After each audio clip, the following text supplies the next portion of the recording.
Good evening, everyone. Welcome to another Sunday night edition of Accessibly Live, the book club reading room. Hope everyone's having a really good night tonight. We are 3 days away from those who celebrate Christmas. Christmas Eve. We've got a lot of big things coming up here on the show. For those of you who are celebrating the first day of winter, welcome. I hope everyone is having a wonderful Yule and having a very blessed time. To all my friends who are of the Wiccan faith, congratulations, happy days, blessed days to you. We got something big and exciting coming up on Wednesday night. As you guys remember, we will be on the air on Wednesday night, not Thursday night. Normally Thursday night, we have the conversation station. However, this Thursday night will be canceled and be shifted to Wednesday night. Why? Because I got something special for you guys that night. Because on Christmas Eve, we will have the 1935 presentation of Scrooged. On Christmas Eve at 7 p.m. We will have the classic presentation starring Sir Seymour Hicks and Donald Calthrop. They will be entreating us and regaling us with the story of Ebenezer Scrooge, Bob Cratchit, and the entire Cratchit family. So we will be doing that on Christmas Eve. And then I will be back on Sunday to help prep everyone for New Year's Eve. Because, don't forget, on New Year's Eve this year, we will be celebrating our 4th anniversary of Accessibly Live, the conversation station. Our Thursday night show will be celebrating with, welcoming in the new year in. We will be starting at 10 o'clock Central Standard Time with movies. A little bit of humor sprinkled in. During the movies and everything else we will be doing, we will be welcoming in those countries that are going to be celebrating New Year's. And we will be doing that from 10 a.m. to 12 midnight. Because as we talked about, my executive producer and I discussed it, and 4 a.m. just doesn't work anymore. So we'll start showing movies at 10. Hope you guys join us. If you guys don't forget, please like and subscribe. It helps us out with the algorithm both here on Twitch and on YouTube. Hope you like that. I kind of made that quite a few months ago. I still like that as a little graphic. Just a reminder, too, that we did get a few weeks back, and a lot of people are taking advantage of it. Thank you. We got a new email, joelk_OG@protonmail.com. Please let me know how you guys have been liking the movies. We had a nice reaction to The Great Rupert last Thursday, and I'm glad you guys enjoyed it. Thank you guys, everybody who stopped in. Continue to enjoy it, not only here, but if you missed it here, it's always going to be on YouTube under Accessibly Live, the book club reading room. Now, we have got something special. Now, as I alluded at the beginning a little bit ago, we have got, and you guys saw on the graphics for the show, we've got 2 short stories, short Christmas stories, and I found something special for you. What I found for you for the show is something really unique. I found the very first Christmas movie ever made by, you won't believe it. It is created in 1908 by Thomas Edison. And what he did is a very short, homemade movie using the brand new technology doing The Night Before Christmas. And it's a very rambunctious version too, and very short. It's only about almost 9 minutes.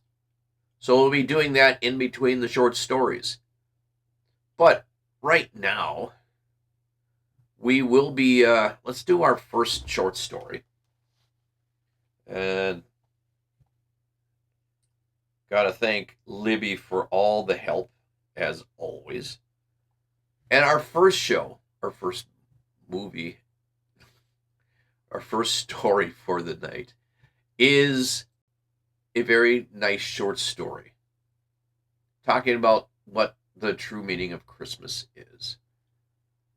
The first story, Christmas in the Alley, by Olive Thorne Miller. I declare for tea tomorrow is the Christmas day, and I clean forgot about it, said old Anne, the washerwoman, pausing at her work and holding the flat iron suspended in the air. Much good'll do us, growled a discontented voice from the coarse bed in the corner. We haven't much extra, to be sure, answered Anne cheerfully, bringing the iron down on a shirt blossom before her.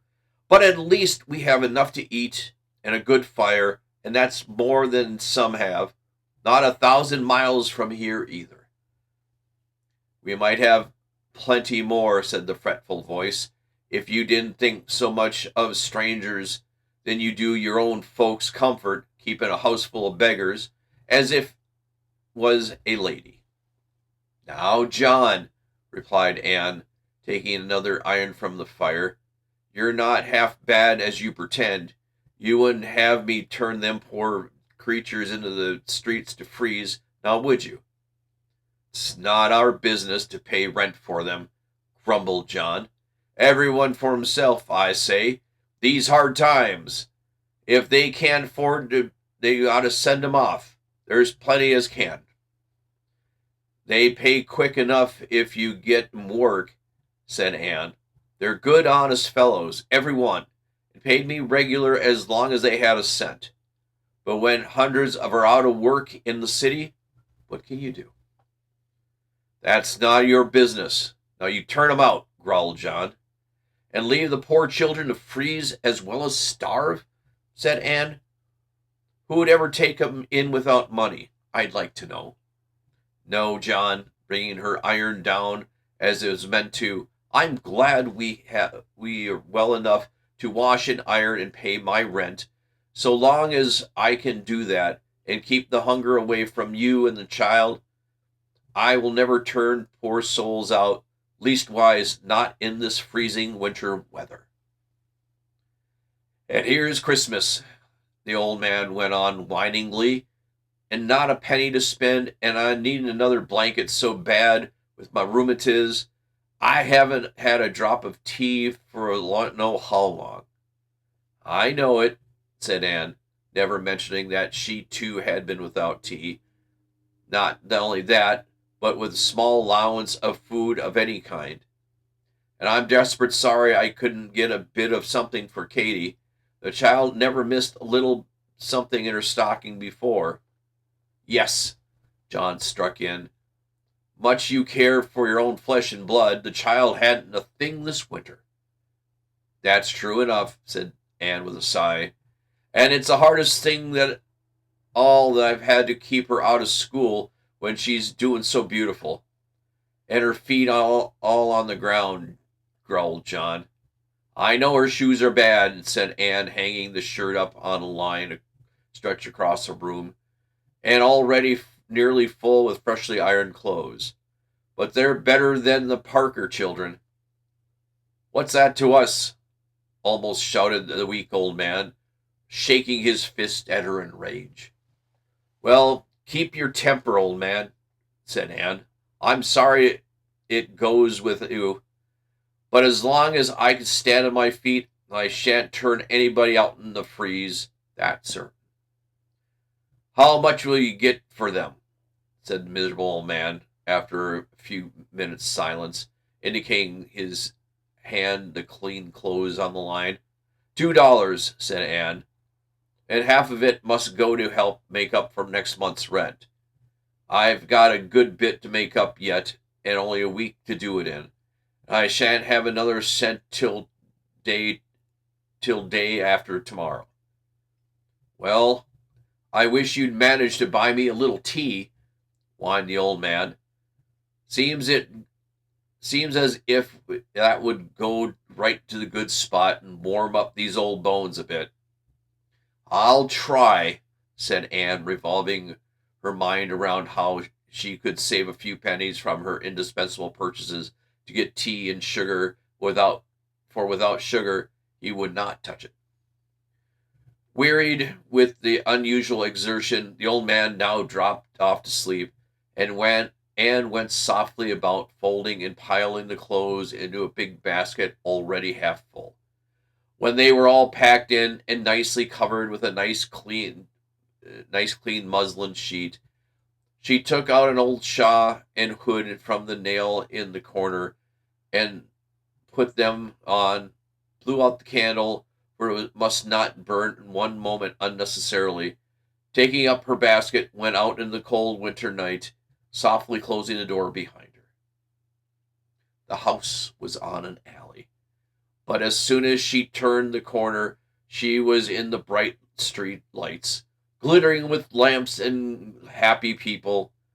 The shop windows were brilliant with Christmas displays, and thousands of warmly dressed buyers were lingering before them, laughing and chattering and selecting their purchases. Surely it seemed as if there could be no want here. As quickly as her burden would let her, the old washerwoman passed through the crowd into the broad street and rang the basement bell of a large, showy house. "Oh, it's the washerwoman," said the flashy-looking servant who answered the door. "Set the basket right here, Miss Katy. I can't look over them tonight. There's company in the parlor. Miss Carey's Christmas party." "Ask her to please pay me, at least a part," said old Anne hastily. "I don't know how I can do without the money," I continued on. I counted on. "I'll ask her," said the pert young woman, turning to go upstairs, "but it's no use." Returning in a moment, she delivered a message. "She has no change tonight. You're to come in the morning." "Dear me," said Anne as she plodded through the streets. "It'll be even worse than I expected, for there's not a morsel to eat in the house, and not a penny to buy one with.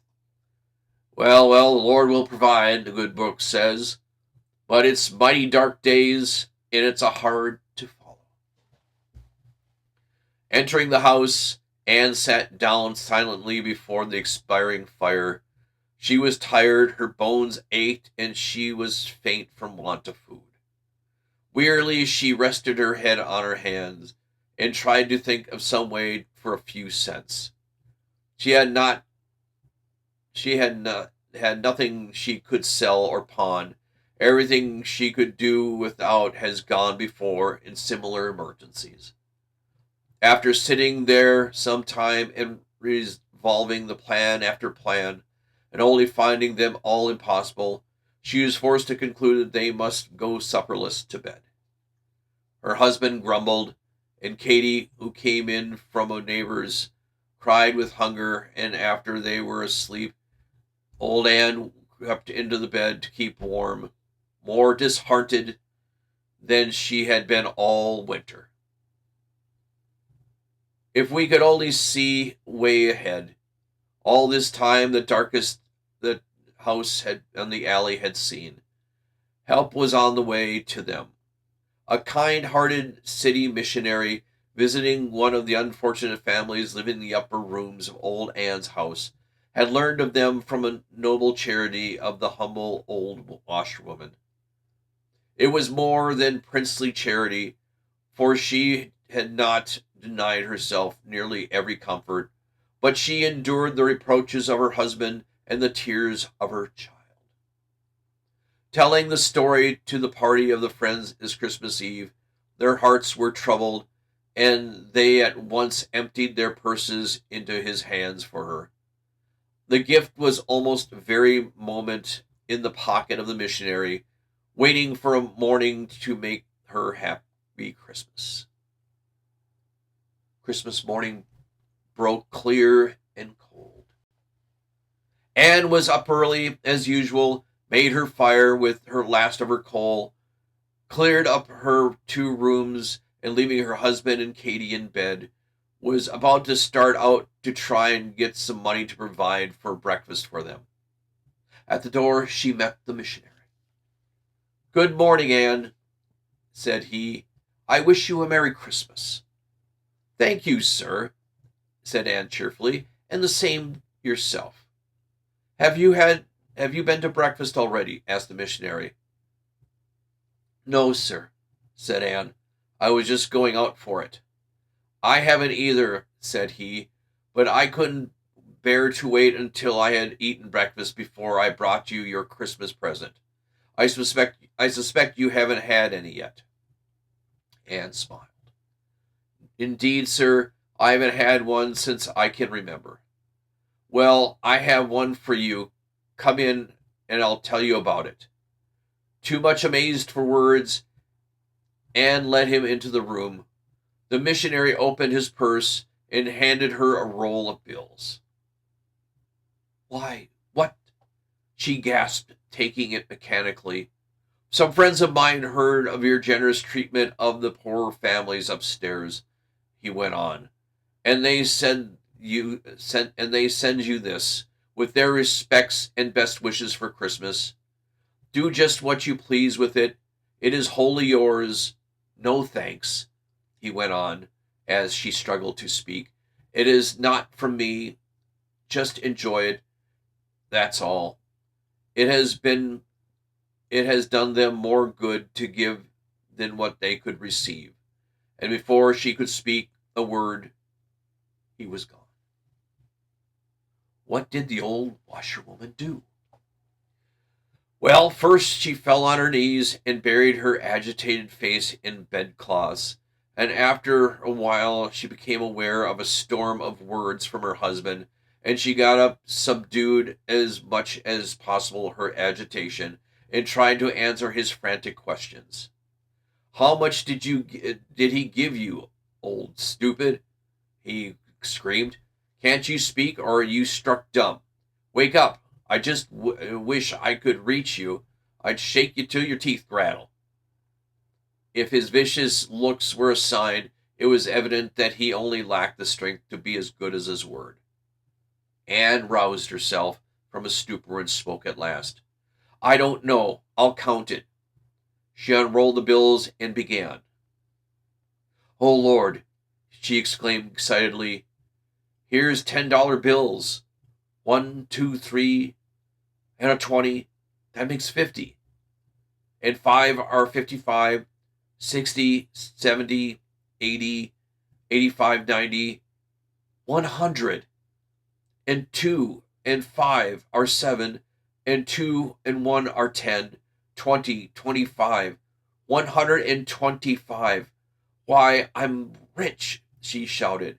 "Bless the Lord, this is a glorious Christmas day. I knew he'd provide. Katie, Katie," she screamed at the door in the other room where the child lay. "Merry Christmas to you, darling. Now you can have some shoes, and a new dress, and breakfast, and a regular Christmas dinner. Oh, I believe I shall go crazy." But she did not.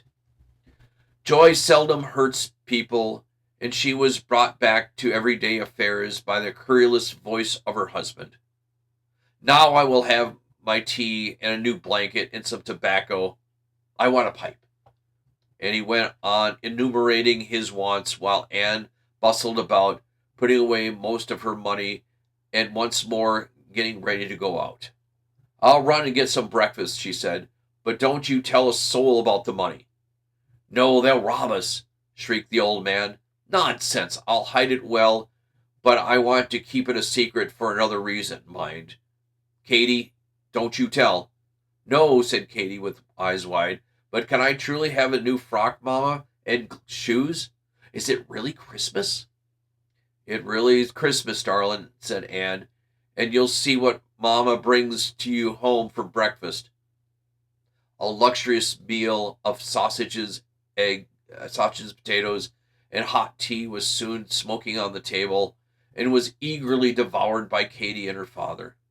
But Anne could not eat much. She was absent-minded and drank only a cup of tea. As soon as breakfast was over, she left Katy to wash the dishes and started out again. She walked slowly down the street, resolving a great plan in her mind. Let's see, to herself. They shall have a happy day for once. I suppose John'll grumble, but the Lord sent me the money, and I mean to part it best way I could. Having settled this in her mind, she walked on more quickly and visited various shops in the neighborhood. When at last went home, her big basket was stuffed full as she could hold, and she carried bundles besides. Here's your tea, John, she said cheerfully, and unpacked the basket, and a whole pound of it, and sugar and tobacco and a new pipe. Give it to me now, said the old man eagerly. Don't want to take out the rest of this. And here's a new frock for you, Katy, old Anne went on, and after making John happy with his treasures, a real bright one, and a pair of shoes with some real woolen stockings. Oh, how warm you'll be. Oh, how nice, Mamma, cried Katy, jumping about. When will you make my frock? Tomorrow, answered Mom. And you can go to school again. Oh, good, she began. Her face fell. If only Molly Parker could see, too. You wait and see, answered Anne, with a knowing look. Who knows what Christmas will bring to Molly Parker? Now here's a nice big roast, the happy woman went on and unpacking, and potatoes and turnips and cabbage, and bread and butter and coffee, and what in the world, you going to give a party? Asked the old man between puffs, staring at her. I'll tell you just what I'm going to do, said Anne firmly, bracing herself for opposition. And it's good as done, so you needn't say a word about it. I'm going to have a Christmas dinner, and I'm going to invite every blessed soul in this house to come. They shall be warm and full for the first time in their lives. Please God. And Katy, she went on breathlessly, before the old man had sufficient cover to recover from his astonishment to speak. Go upstairs now and invite every one of them for dinner. The father is down to Mrs. Parker's baby to come to dinner at 3. We'll have to keep fashionable hours. It's so late now. And mind, Katy, not a word about the money. And hurry back, child. I want you to help me. To her surprise, the opposition from her husband was less than she expected.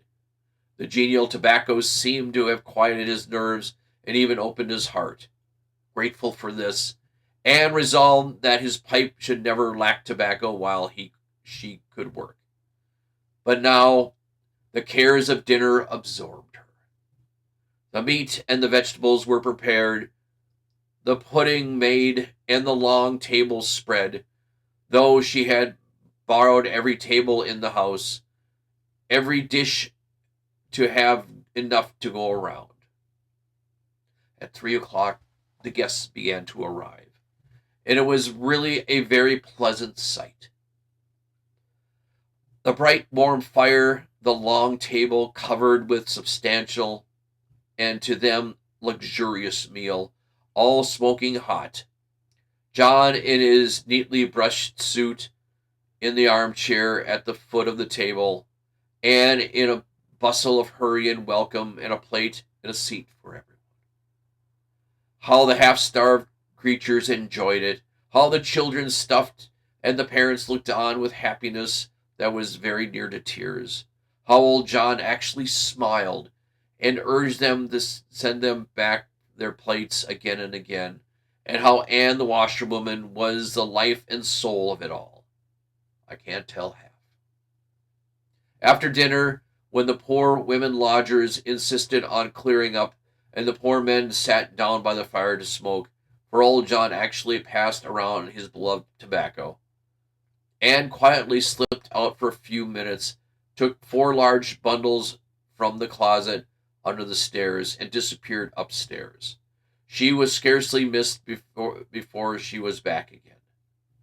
Well, of course, it was a great day in the house on the alley, and the guests sat long into the twilight before the warm fire, talking into of their old homes in the fatherland, the hard winter, and the prospects for work in the spring. When at last they returned to the chilly discomfort of their own rooms, each family found a package containing a new warm dress, pair of shoes for every woman and child in the family. "And I have enough left," said Anne, the washerman, to herself when she was reckoning upon the expenses of the day, "to buy my coal and pay my rent till spring, so I can save my old bones a bit. And sure John can't grumble at the staying now, for it's all along of keeping them that I had such a blessed Christmas day at all." And that was The Christmas in the Alley by Olive Thorne Miller. I hope you guys liked that. As you guys saw, and I hope you guys I liked the story, showing that at this time of the year, we sometimes forget it's giving as opposed to receiving. Sometimes we need to remember. Now, I've got something special for you tonight. I found something. Found something kind of amazing.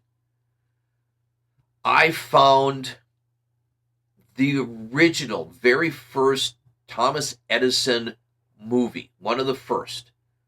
This one, he actually put a little bit of thought into. In 1908, it is a silent movie. You guys have seen me play silent movies before. Now, on this one, the music is scarce, but it fits the mood and fits the thing. It's only about 9 minutes, as I said earlier, but it's kind of fun, and it's kind of wild to watch. And without further ado, we show you tonight special presentation of the Thomas Edison 1908 silent movie, The Night Before Christmas.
ring, ring, ring. Let the merry church bells ring, ring, ring, ring.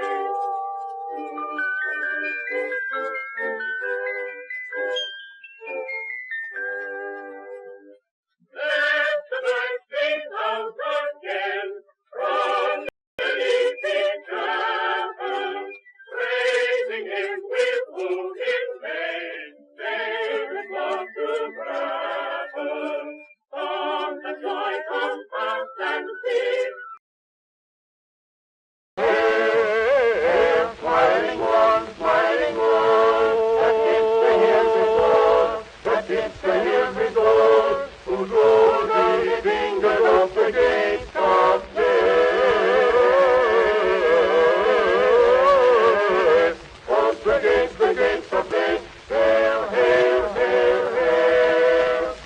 Through the gates of nature, love and gold, through the gates of nature, love and gold, and good friends, darkness flies away, flies away, flies away, flies away, flies away, darkness flies away, darkness flies away, and whose bright presence, darkness flies away. Well, now I must be off. If I can ever get out of this box. There. My, that was a tight squeeze.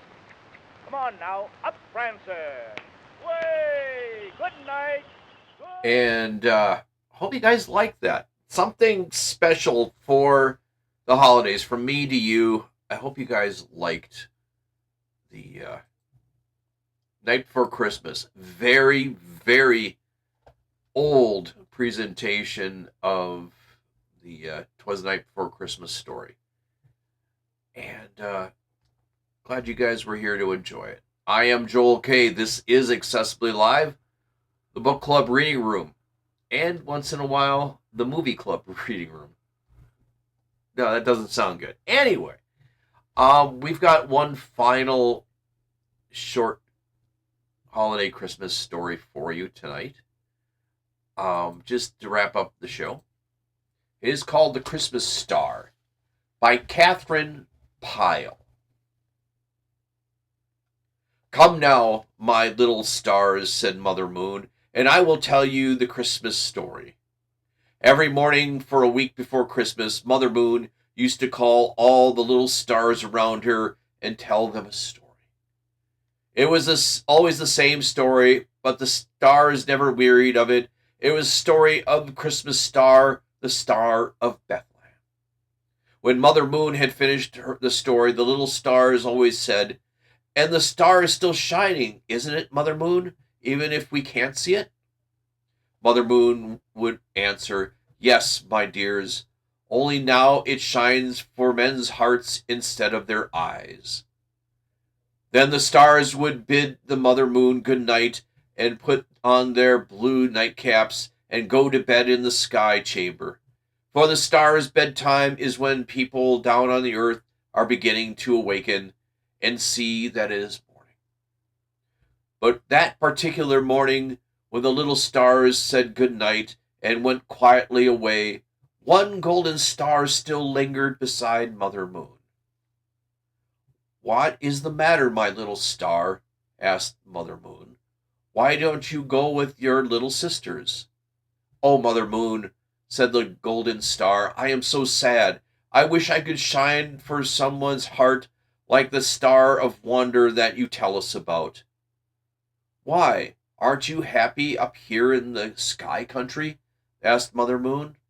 "Yes, I have been very happy," said the star, "but tonight it just seems as if I must find some heart to shine for." "Then if that is so," said Mother Moon, "the time has come for my little star, for you to go through the wonder entry." "The wonder entry? What is that?" asked the star. But the Mother Moon made no answer. Rising, she took the little star by the hand and led her to a door that it has never seen before. The Mother Moon opened the door, and there was a long, dark entry. At the far end was shining a little speck of light. "What is it?" asked the star. "It is the wonder entry, and it is through that which you must go to find the heart where you belong," said Mother Moon. Then the little star was afraid. It longed to go through the entry, as it had never longed for anything before, and yet it was afraid and clung to the Mother Moon. But very gently, almost sadly, the Mother Moon drew her hand away. "Go, my child," she said.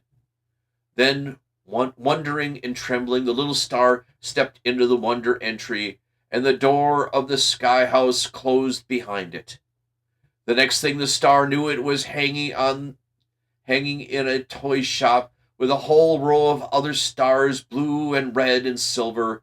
Itself was gold. The shop smelled of evergreen, and the full of the Christmas shoppers, men and women and children, but of them all the star looked at no one but a little boy standing in the front of the counter. For as soon as the star saw the child, it knew that he was the one to whom it belonged.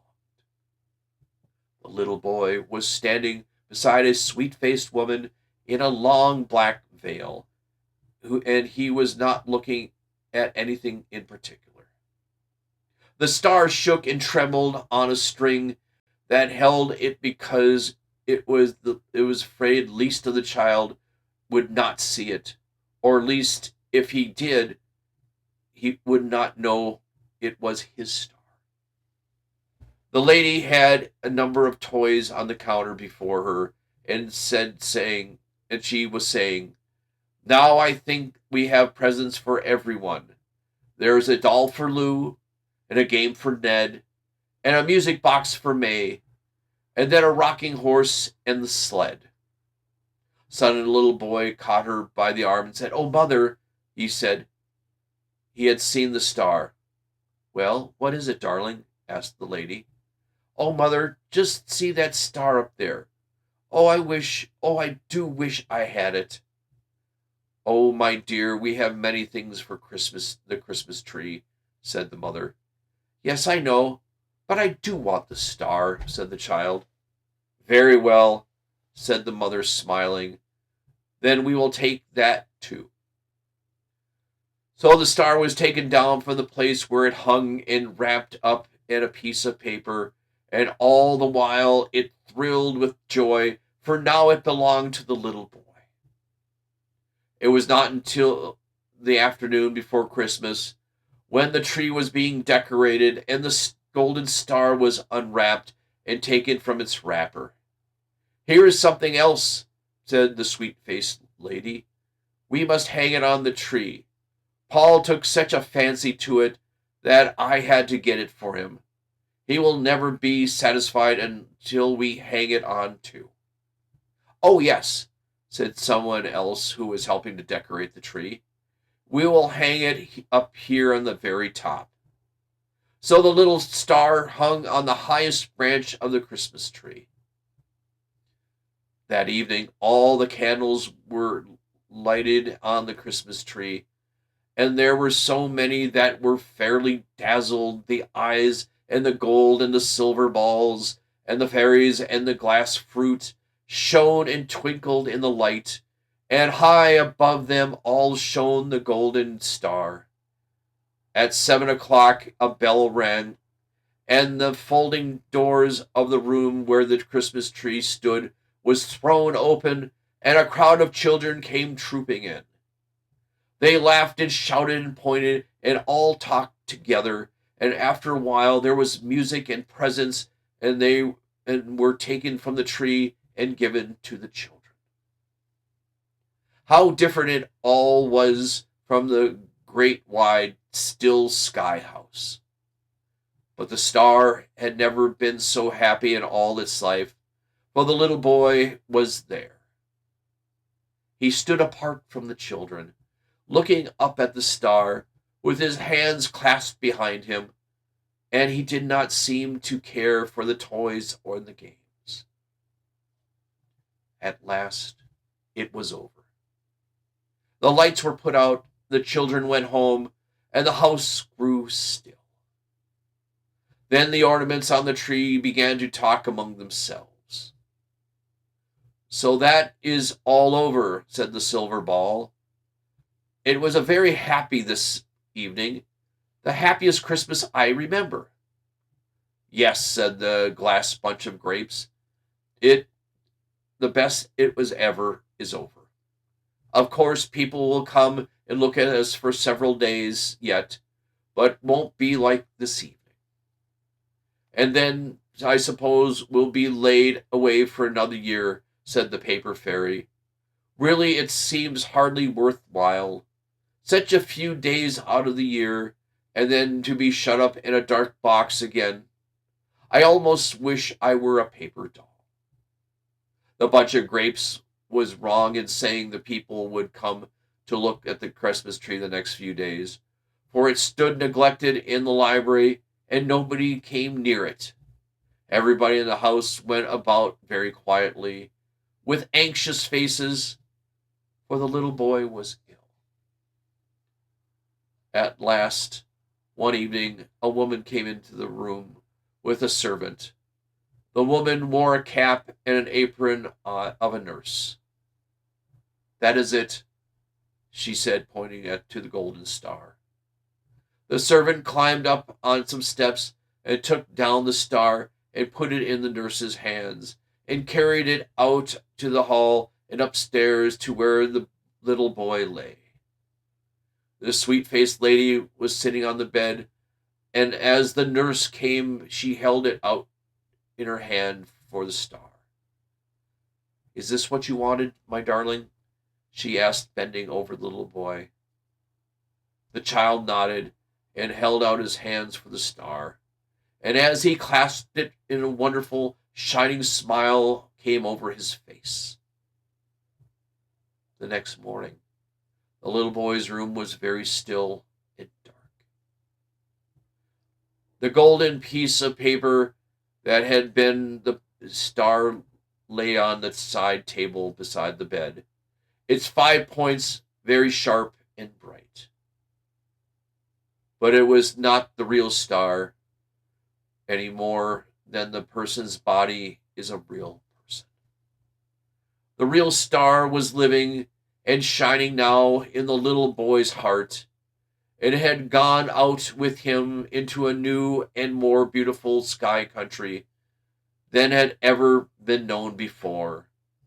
The sky country where the little child angels live, each one carrying in its heart its own particular star. A Christmas Star by Catherine Pyle. I hope you liked that. That was a very beautiful, very wonderful story of love and perhaps where stars actually come from. There's an old Eskimo saying that perhaps the stars in the sky are merely the souls of our old ones looking down at us, smiling down at us. I'm paraphrasing it, of course. You'll have to look it up, and I'll try looking it up later this week and try to remember it for the show. Don't forget, if you get a chance, please like and subscribe. It helps us out 110% for the show, both here on Twitch and when you see us on YouTube. If you're watching us on YouTube, welcome. Bonjour, konnichiwa, hola, salut, ni hao. Welcome. Like and subscribe. Please, it helps us out a lot. Wanted to remind everybody that we have something special coming up on Wednesday night. I'm excited. Every year we've been doing this, and every year we will enjoy bringing it for you. Because on this Wednesday night at 7 p.m. Central Standard Time, we have a movie. We will be showing the 1935 presentation of Scrooge on December 24th, starting at 7 p.m. Central Standard Time. If you're looking for something and you're not heading out the doors for any frolicking, stop in, grab something to drink, grab some popcorn, grab a friend, grab someone you love, and sit back and enjoy the 1935 version of Scrooge.